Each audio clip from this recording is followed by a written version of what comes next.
So this lecture will cover the next payroll of October 23rd. So I'm going to just open this up and we're going to follow along with the instructions just like we did in the last module. So ensure that the system date at the top of the screen is set for October 20th, 2025. You see, guys, it's October 20th. Transactions from the prior assignments are entered, allowing you to start this assignment of the project cleanly. You may review the transactions in the journal and payroll reports. They will not appear in the journal entry or payroll task screens, however, and cannot be altered. So our first step is going to be to enter and post the October 20th transaction required to record the deposit of the Pennsylvania state income taxes withheld from the October 9th payroll. Refer to source document 1, state filing information worksheet, and the detailed instructions which accompany it. So we're going to go down here to the source documents, and we see the document for state filing information. This will say to use the worksheet and the current balance in the employee's state income tax payable account 25 to support the general entry. Find the balance in the general ledger module by selecting ledger reports and general ledger. So we're going to go to the general ledger module. We're going to go to ledger reports and then the general ledger. From the general ledger module, select tasks and general journal. Well, let me just do one thing here at a time. So from the general ledger module here, select tasks and general journal.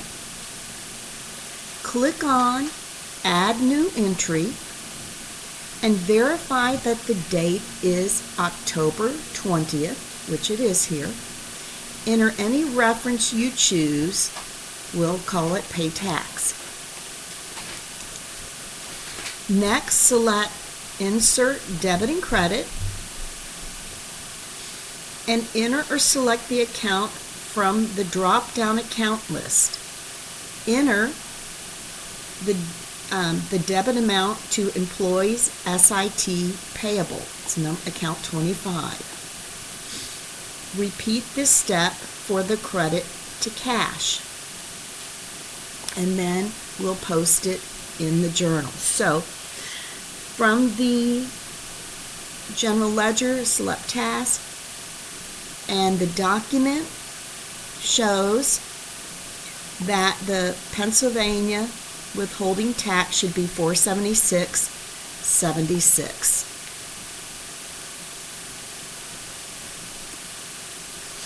And then we're going to also add cash, and this is $476.76. Okay, and I'm going to post that transaction here. Okay.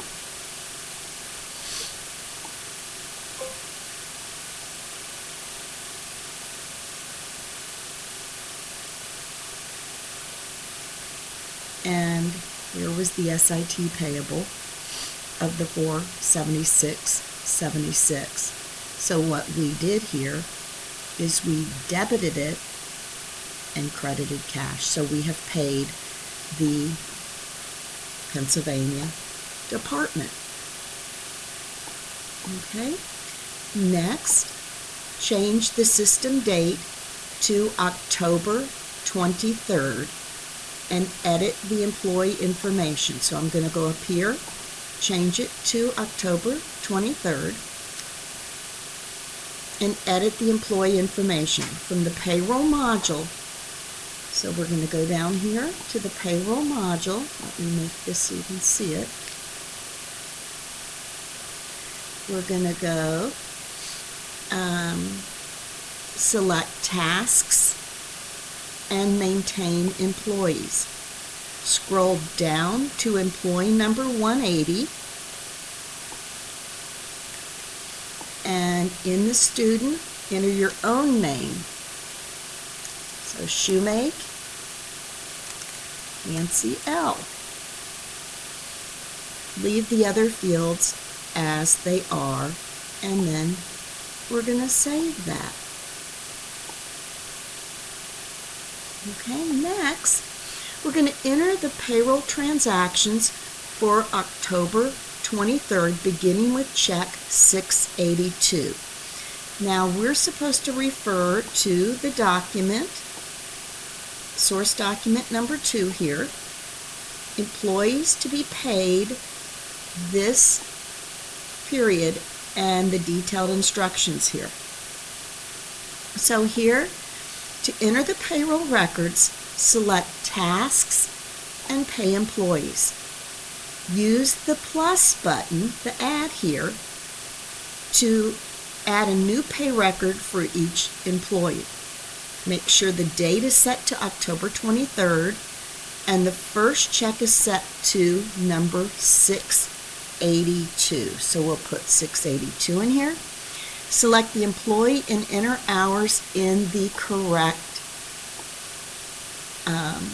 location.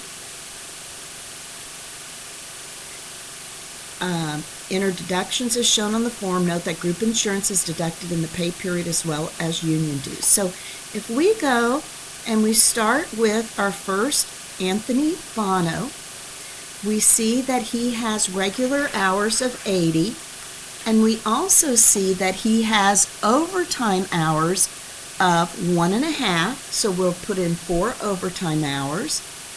We're going to show that his group insurance is $16.50. Group insurance here, we're taking $16.50. And his union dues are at $8. We want to calculate. We're going to do this with each employee. Next we have Jamie. That's a regular salary, but Jamie's group insurance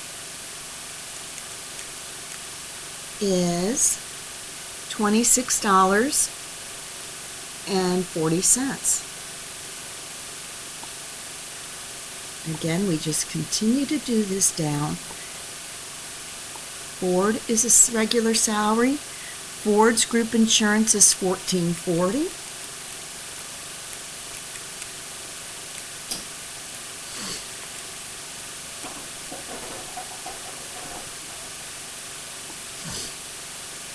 Next, we have Carrie Mann.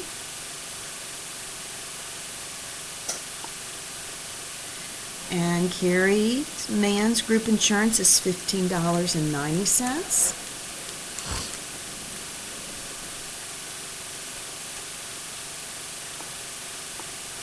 Next, we have Joseph O'Neill. Joseph O'Neill has group insurance of $27.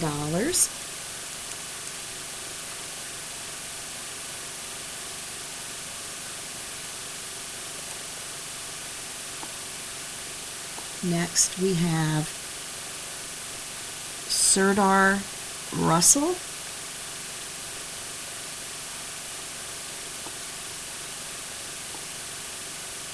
And Serdar Russell has group insurance of $14.10.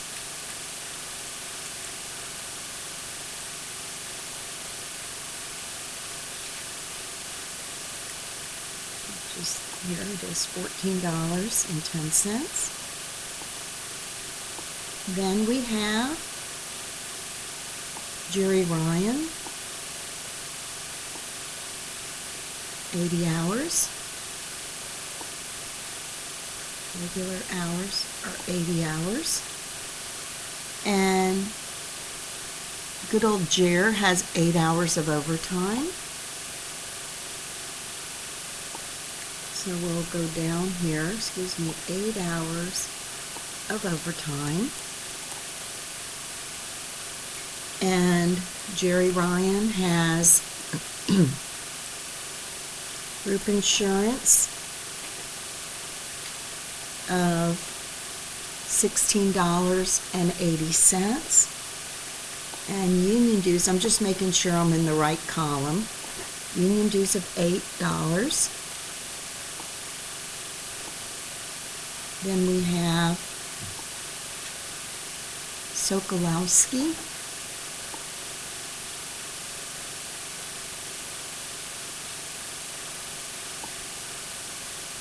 That is a regular salary with group insurance.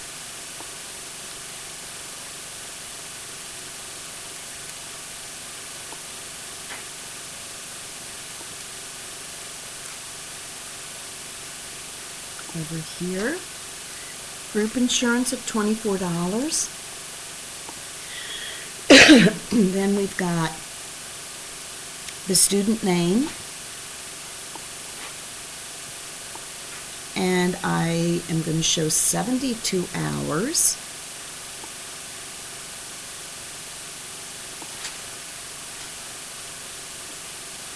Make sure I got that in the right column. And $12.60 in group insurance.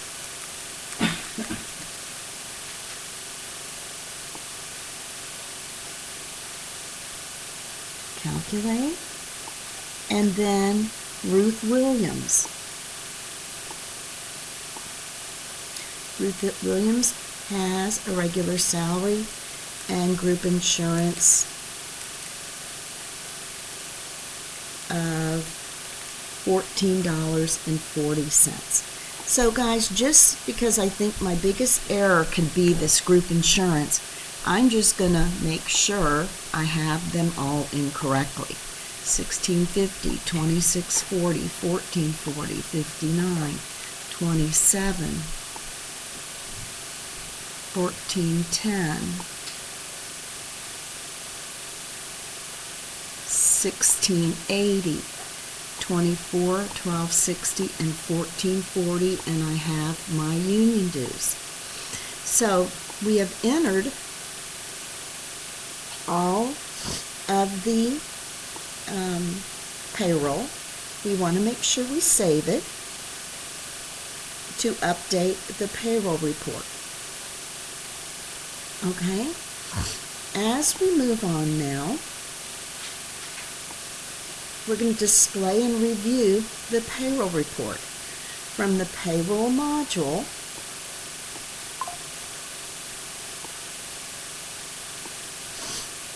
let me just make sure I got the payroll module. We're going to select reports and the payroll report. Check that there are amounts in the current column. If there aren't amounts in this current column, then go back to pay employees and save it. So usually you're not going to have those amounts if you did not save your work. So important. We're going to look at our source document here. Source document 2. And, well, you'll go back and with the source document 2 and enter them and save them. But hopefully you did save them and you do have current figures in there. Now what we're going to do is generate and post the journal entry for the current payroll. So from the payroll module, select tasks and current payroll journal entry.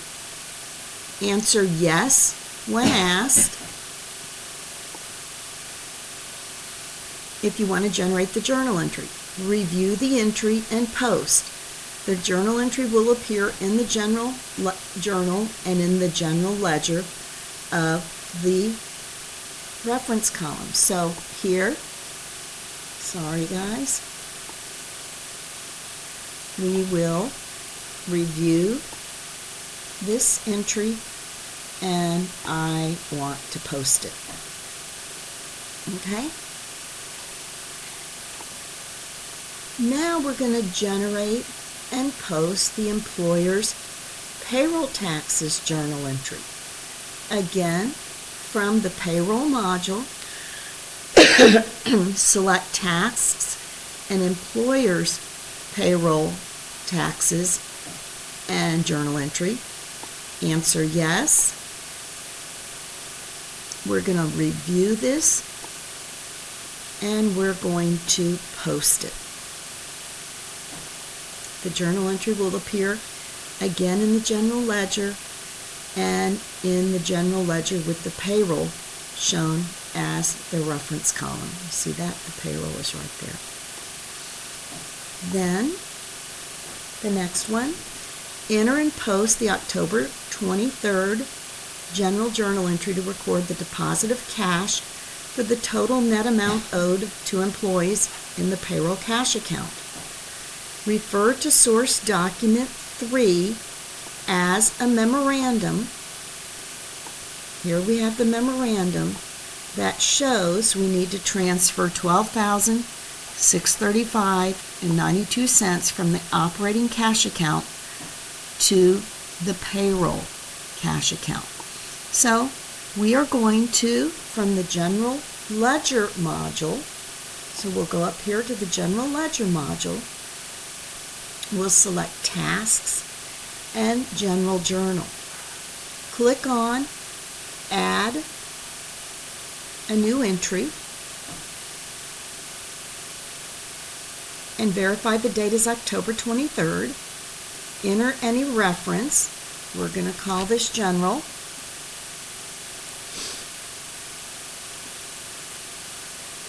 Next, we're going to insert a debit, and the debit is going to be for payroll cash, and the amount is for $12,635.92.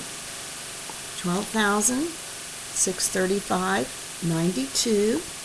We're going to take it from the cash account, and this will also be the $12,635.92.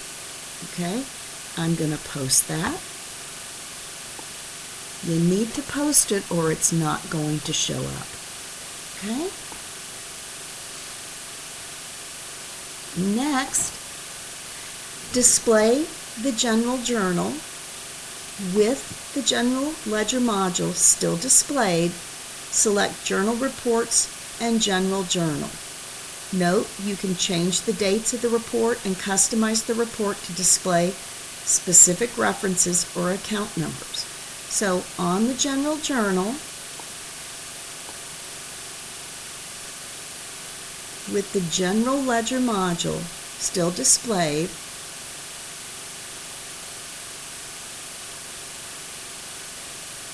okay, excuse me. We have the general module displayed. Select Journal Reports and General Journal. Note, you can change the dates of the report and customize the reports to display what you want them to. Okay, and here are our we can say from October 9th to October 23rd, or we can show just the transactions for October 23rd. Display the general ledger with the general ledger module still displayed. Select ledger reports and general ledger. So ledger reports, we're going to display the general ledger. Okay, and here this shows the various transactions that have occurred for payroll. If there is a check near the score down here, you can view your score summary. So I'm going to view it. Here you can see how all your numbers fared for you. Okay? If you've made an error, go back and correct that. Usually, the errors are going to happen because you entered something wrong when we were recording payroll. Okay? Then, when you're comfortable, you can submit this on the screen. So then we can move on to the next module.